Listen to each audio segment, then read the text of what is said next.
My mom doesn't approve of my werewolf lifestyle. Dear Scary Stories NYC, I've always been a bit of a loner. I prefer my own company to that of others, and I've always been happiest when I'm outdoors. So when I was bitten by a werewolf a few months ago, it wasn't exactly a surprise to me that I adapted to the new lifestyle so easily. At first I was scared. I didn't know what to expect, but then I realized that being a werewolf is actually pretty awesome. For one thing, I'm stronger and faster than I ever was before. I can also heal from injuries much more quickly, but the best part is the freedom. When I'm in werewolf form, I can run through the woods at night, feeling the wind in my fur and the moon on my face. It's exhilarating. Of course, there are some downsides to being a werewolf. I have to be careful not to transform around humans, and I have to avoid anything made of silver.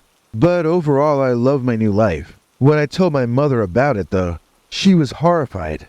She begged me to stop being a werewolf, but I refused.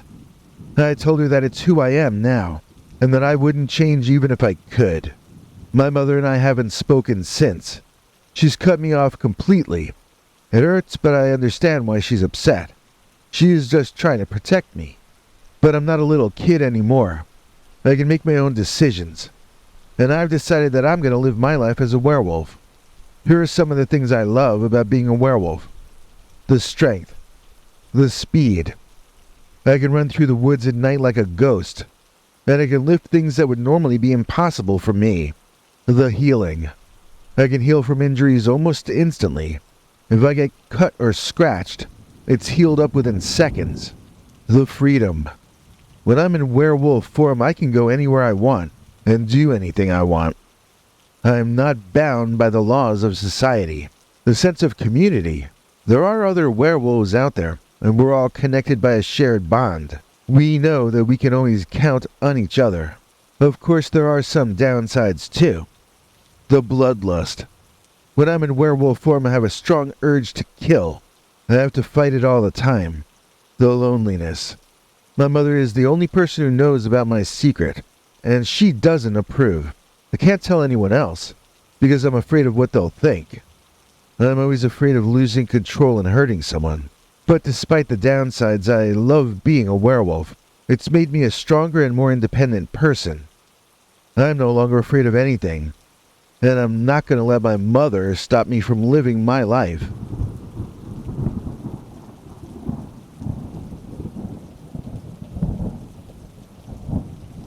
My werewolf son. I'm an aging mother. My son Michael is a young adult. He's always been a good kid, but lately he's been acting different. He's more withdrawn and secretive. He comes home late at night, and he's always covered in scratches and bruises. Finally, the other night I confronted him about it. "Michael, what's going on with you?" I asked. He hesitated for a moment, then took a deep breath. "Mom," he said, I need to tell you something." I sat down on the couch, my heart pounding in my chest. I've always considered myself open-minded, but I also have dreamed my entire life of one day having grandchildren. I knew I would be hurt if Michael had chosen a lifestyle that did not include children, but I also knew it would be my responsibility as his mother to support his feelings and his choices. I was expecting him to lead into telling me that he liked men, and I prepared myself to smile and tell him something supportive. "What is it?" I asked. "I'm a werewolf," he said. I stared at him in disbelief. "A werewolf?" I repeated. "Is that a code word for something? What does the term werewolf mean in today's world? Explain this to your mother." But Michael said the word still meant the same thing it had always meant. I asked him if he was literally telling me that he transformed into a monster under the full moon. "Yes," he said. "I know it sounds crazy, but it's true." I didn't know what to say. I was completely stunned. "How long have you known?" I asked. "Since I was a teenager," he said. "But I've only recently started to embrace my werewolf side." "Embrace it?" I asked. "Michael, this is a curse, not a gift." He bridled at that comment and pulled away from me in anger. "It's both," he insisted. It's a curse because it comes with a lot of pain and suffering, and emotionally painful moments like this one right now. But it's also a gift because it gives me incredible strength and power, and I'm sure it's my power which truly frightens you, Mother. But you could hurt someone, I said. You could hurt yourself. I know, he said. That's why I'm so careful. I only transform on the full moon, and I always go somewhere where I won't be seen.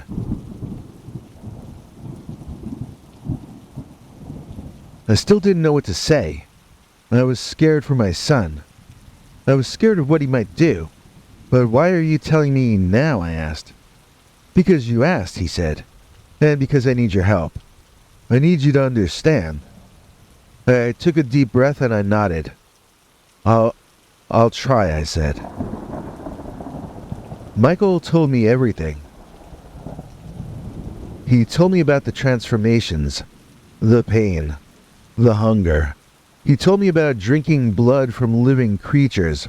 He told me about the other werewolves, the ones who are good and the ones who are evil. I listened intently, trying to understand. I didn't agree with his choices, but I loved him, and I wanted to support him. So what do you want from me, I asked. I want you to accept me, he said. I want you to know that I'm still the same person I've always been, even if I'm a werewolf. I nodded. I accept you, I said.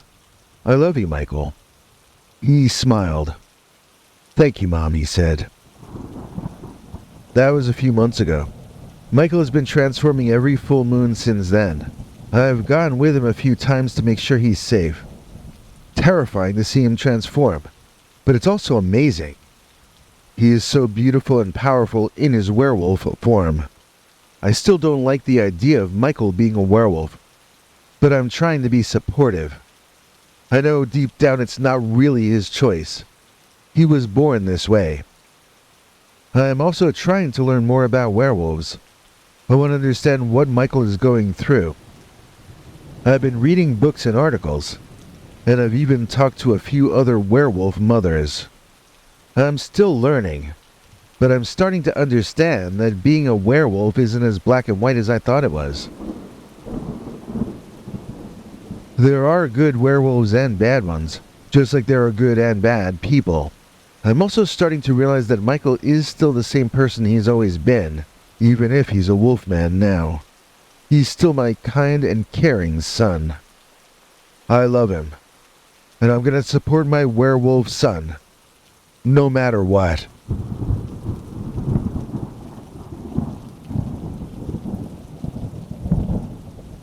My son is a werewolf. I know it sounds crazy, but it's true. He told me himself, just a few weeks ago. I was sitting at the kitchen table drinking my morning coffee when he came in. He looked terrible. His eyes were bloodshot and his face was pale.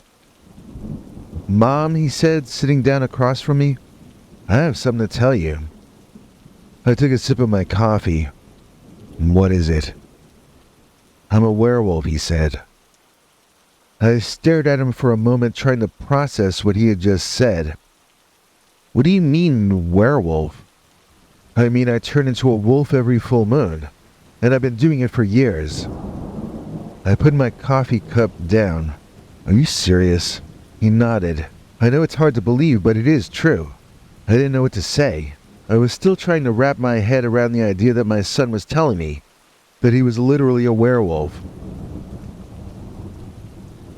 How long have you known that you're a werewolf? I asked. Since I was 12, he said. At first I was scared, but I've learned to control it now. Control it, I repeated. How? I don't know, he said. It's just something I can do. I shook my head because this wasn't really making sense to me. I don't understand how you could have hidden this from me since you were so young. I'm your mother, for crying out loud. I know it's a lot to take in, Mom, he said, but I just wanted you to know. I took a deep breath. Okay, I said, I guess I'll just have to accept it. But it wasn't that easy to accept. At first I was terrified of my son. I was afraid of what he might do to me when he was a wolf. He assured me that he would never hurt me, but how do I know? He told me that he was very careful when he was a wolf. He only went out at night, and he stayed away from populated areas. He claimed that he never hurt anyone when he was a werewolf. I did try to believe him, but it's hard. I can't shake the image of my son turning into a savage beast. But the more I talk to him, the more I realize he is still the same boy. He is kind and caring, and he does still love me very much. I know that I have to accept him for who he is, even if it means accepting that he's a werewolf. But that doesn't mean I have to like it. I hate the idea of my son living such a dangerous life. I worry about him every full moon. I continue to try to talk him out of it. I tell him he can get hurt. He could hurt someone else. But he refuses to listen. He says that it's a part of who he is, and that he can't change it. I know I can't force him to stop, so I try to support him as well as I can. I made him promise that he would be careful, and I told him I'll always be there for him no matter what. But even though I accept my crazy son and his weird lifestyle, I still don't understand either. How could he choose to live this way? How can he not be scared? I don't know the answer to either of those questions, but I know that I love my son, and that will never change, even if he is a werewolf. One night a few weeks after he told me his secret, I was awakened by a loud noise. I got out of bed and went to the window. I saw my own son running through the backyard. He was naked, and his skin was covered in fur. He was in his werewolf form. I watched in horror as he ran into the woods. I felt like I should stop him, but I was too scared. I stood there at the window, watching him run away, until he was out of sight. I didn't sleep the rest of that night. I was worried sick about my son. The next morning I saw him come back home. He was exhausted, and his clothes were covered in mud. "Are you okay?" I asked. He nodded. "I'm fine." "Where did you go?" I asked. "I just went for a run," he said. I didn't believe him, but I didn't press him. I knew that he needed his space. He went to his room and went to bed. I sat at the kitchen table and drank a cup of coffee. I am still scared, but I am also determined to understand my son. I know that he is different, but he is still my son, and I love him more than anything in the world.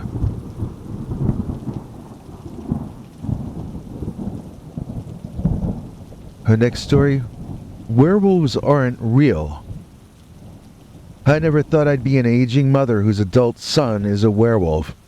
I mean, come on, they aren't real, right? But here I am, sitting in my living room, listening to my son Ethan, telling me that he's been leading a double life for the past few years. He's a werewolf at night, and a normal human being by day. Or at least, as normal as Ethan gets. My son is not very normal. I'm still in shock. I don't know what to think. I don't know what to do. Ethan tells me that he was bitten by a werewolf when he was just a kid. He was camping with his friends and he got lost in the woods. He wandered around for an hour, scared and alone. And then he saw it.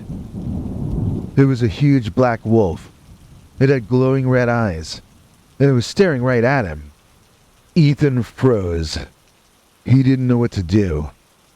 The wolf lunged at him, and Ethan felt a sharp pain in his arm. He cried out, and the creature ran away. Ethan stumbled back to his campsite, and his friends found him there. They helped him back to civilization, and he got medical attention. But the damage was already done. Ethan had been bitten by a werewolf, and although he didn't know it yet, he was now one himself. Ethan tells me that he's been able to control his werewolf urges for the most part. He only transforms once a month, and he goes out into the woods where he won't hurt anyone. But I'm still scared. I'm scared for my son. I'm scared for the people he might hurt. And I'm emotionally hurt and upset myself. I feel like Ethan has betrayed me. He kept this huge secret from me for so long. I know that he's scared too. He's scared of what I'll think of him.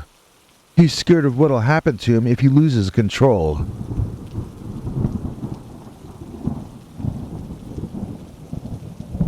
I'm trying to be understanding, and I'm trying to see things from his perspective, but it's hard. I'm just a mother who wants to protect her son. But I can't protect him from this. Ethan tells me that he's leaving tonight. He's gonna go live in the woods. He says that it's the safest place for him to be. I'm gonna miss him so much, but I know that this is what's best for him. Ethan gave me a hug and a kiss and then he left. I stood in the doorway watching him walk away. I felt a tear rolling down my cheek. I'm not sure what the future holds for my son, but I know that I'll always love him, no matter what. The Loner Werewolf. I've always preferred the company of animals to people. I guess that's why I've always felt a connection to wolves. And then one night, I became a werewolf. I was camping with my friends and we got lost in the woods. We wandered around for hours, scared and alone.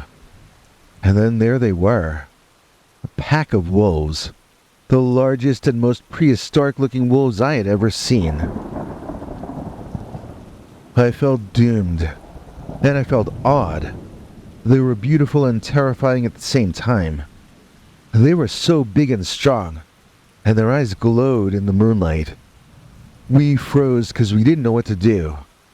The wolves surrounded us. They were snarling and growling. I could feel their breath in my face. And then one of the wolves lunged at me. I felt a sharp pain in my side, and I cried out. The wolf bit me again, this time in the neck. I fell to the ground and the wolf stood over me. I could see its sharp teeth and its blood-red eyes. And then I blacked out. When I woke up, I was lying in my bed at home. My arm and my neck were bandaged, and my mother was sitting next to me. "What happened?" I asked. "You were attacked by a wolf," she said. "You're lucky to be alive." I didn't say anything. I was too busy trying to remember what had happened. I knew that wasn't a wolf that bit me. It was a werewolf, and I suspected that I was now one myself. At first I was scared. I didn't know what to do with my new life. But then I realized I could finally be myself. I could be the animal that I was meant to be. I started going out in the woods at night. I would run and howl with the other wolves. I would hunt. And I would kill. It was exhilarating. I was feeling more alive than I ever had before. But then I had to tell my mother. I couldn't keep my secret from her any longer. She was horrified when I told her. She begged me to stop going out in the woods at night. She begged me to be normal again. But I couldn't. I was a werewolf now, and there was no going back. I left home and went to live in the woods. I joined a pack of wolves, and I became one of them. I love my new life. I'm free. I'm powerful. And I'm finally myself. But I rarely get to visit my mother, and I do miss her. I wish she could understand. I know that she's worried about me. She's afraid I'm gonna hurt someone or myself, but I promised her that I won't. I'm a werewolf, but I'm also a good person. I would never hurt someone who didn't deserve it. I hope that one day my mother will come to accept me for who I am. But until then, I'm happy to live my life as a werewolf. It's the life that I was meant to live.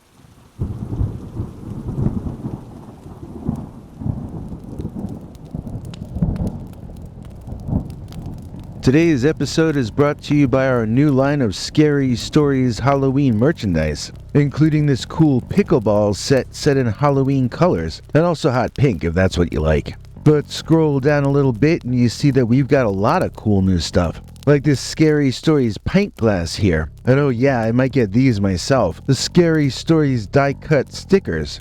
I don't know if you can see, but they're cut out around the shape of the logo itself. It's pretty cool. We've also got Halloween hoodies and long sleeve or short sleeve t-shirts. I was mainly trying to stick to a black, white, and orange theme for the season. And I know the prices of everything these days are just ridiculous. So to try to help out a bit, we're doing a sale where you can get 10% off by using the promo code Halloween. So don't forget to use that. And the link to at least some of all this new merch should be in the description. That's one way you can help the channel stay alive. Here's Henry to tell you about a few more. Thanks, Biggie. And thanks to all of you for watching this far. If you liked it, please click like. If you'd like to see more of our work, please subscribe.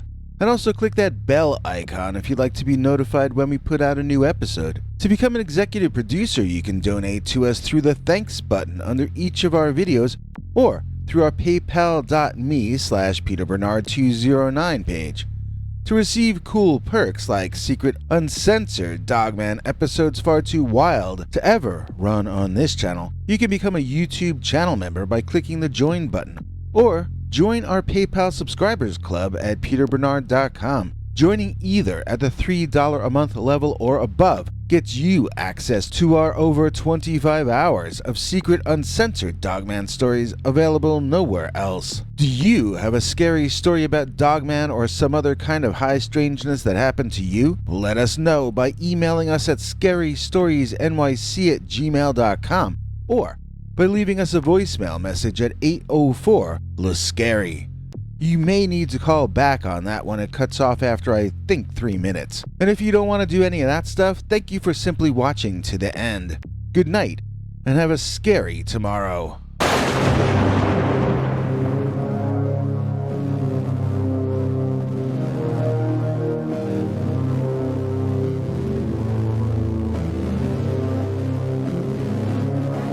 Come back for more scary stories.